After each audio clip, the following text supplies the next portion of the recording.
I slipped, all right? I'm still thinking VCR. All right. Today, the Trump administration is expanding its crime crackdown in D.C. by deploying over 400 members of the National Guard. The number of troops on patrol is expected to double by the end of the week. So Mark Meredith is in Washington at the White House with the details. Hey, Mark. Brian, what's a VCR? No, I'm just kidding. Just kidding. I'm old enough for that. Good morning to you guys. The D.C. crime crackdown continues with at least 100 arrests already made this week, and the Trump administration expected to deploy more resources throughout the district by this weekend. We have seen a number of crimes still pop up, though, with homicides as well as other notable events. There are still questions how long this deployment may last. The president says the federalization of D.C.'s police department is years overdue. He also hopes to extend this emergency despite lingering questions on his authority to do so. Well, if it's a national emergency, we can do it without Congress, but we expect to be to Congress before Congress very quickly. And again, we think the Democrats will not do anything to stop crime, but we think the Republicans will do it almost unanimously. Some protests have popped up. There are reports there's a huge uptick in demand for paid protesters, with some having ties to far left activist groups. This was one that we saw on Monday. There's also an immigration tie to all this, officials vowing to secure D.C., similar to what we saw in border communities over earlier this year. And some people are also still testing the limits, with one man facing now federal charges of assault on an officer after allegedly throwing a Subway sandwich at police while they were on patrol. He thought it was funny. Well, he doesn't think it's funny today because we charged him with a felony, assault on a police officer. And we're going to back the police to the hilt. So there, stick your Subway sandwich somewhere else. Congress will also get its say in all of this. They remain on their August recess, but you can imagine this debate over the authority over D.C. will come back front and center when they return in September. Brian, Ainsley, and Lawrence. Hey, Mark, is it disconcerting, or how would you describe seeing the camouflage, the trucks, the military at the mall and everything? What's it like there? It's not what you may think. You know, my wife asks me every day, she's like, where are the National Guard troops? We've been looking throughout Union Station. There's some there right on the National Mall near the Washington Monument.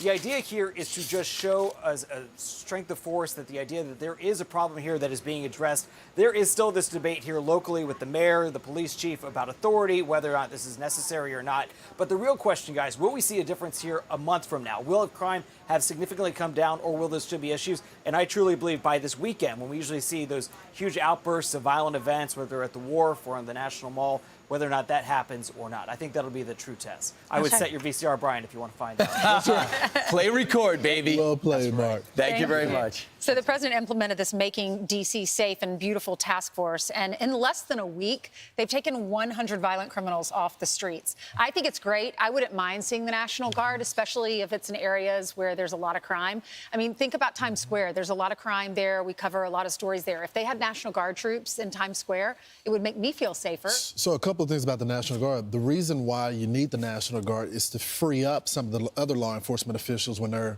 at the monuments covering those shifts. Now you put the National Guard there, you free up those local law enforcement so they can be in the community doing the policing there.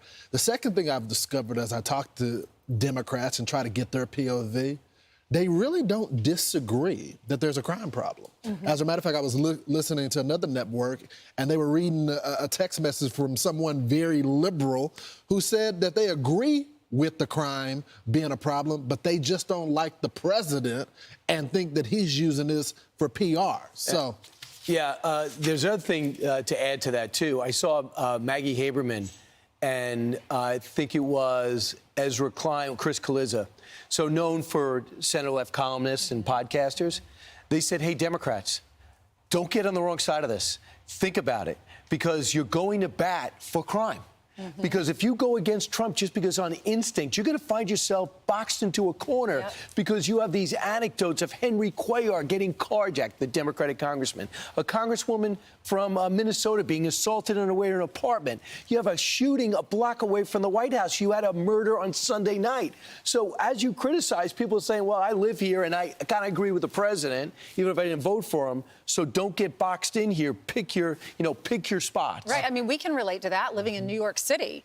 I mean, even our Democratic friends were excited when crime started going down in the city, because when you're living in a city that you love so much, and like we talked about yesterday in Baltimore, where crime is so bad, when you live there and you used to take your kids to the park and have picnics and have outdoor movies like this article talked about, the lady in Baltimore wants to sell her house. She can't sell it because there are drug deals going on right across the street from her. The real estate agent said, there's no one that's going to buy your house. There are 12 people right across the street doing drugs and selling drugs. So she said, I'm stuck and I can't afford to just leave without selling my house. It was you that interviewed the governor yesterday, right? The governor of Maryland. And Wes Moore had this to say. He doesn't agree with sending in the National Guard. Listen.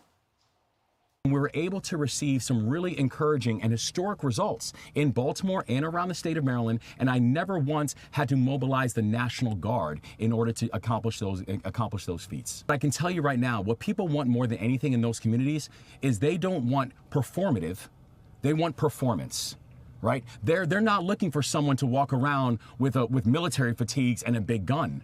They're looking for someone who actually understands how to make people feel safe and how to make people actually safe in their communities. Our National Guards are not trained for this. I'm very specific about my role as Commander-in-Chief of the Maryland National Guard, and we know the missions that they are trained for, and municipal policing is not one of them. And so if we want to be serious about making people safe, let's actually do the things that make people safe.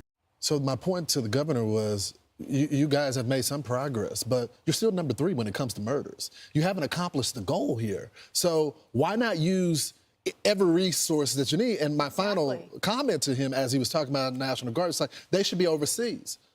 And I simply put to him, there's more brothers dying here than overseas. Right. So why wouldn't you send as much of the resources that you could to solve this problem? And I just want to add this. When Kathy Hochul put the National Guard in the subways, was that their natural environment? No. But she said, I want to give people the sense of security. So they're back up. If things get out of control, riots happen, they're going to go in. Got it.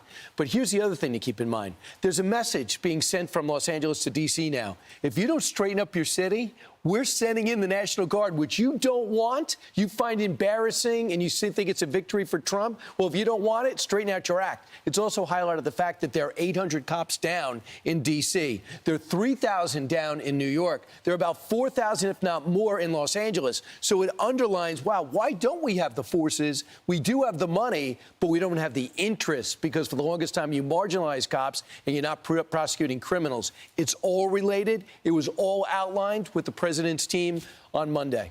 Caroline Leavitt is going to be with us around 8:20 this morning, the White House press secretary. We'll ask her all about this. I'm Steve Doocy. I'm Brian Kilmeade. And I'm Ainsley Earhart. And click here to subscribe to the Fox News YouTube page to catch our hottest interviews and most compelling analysis.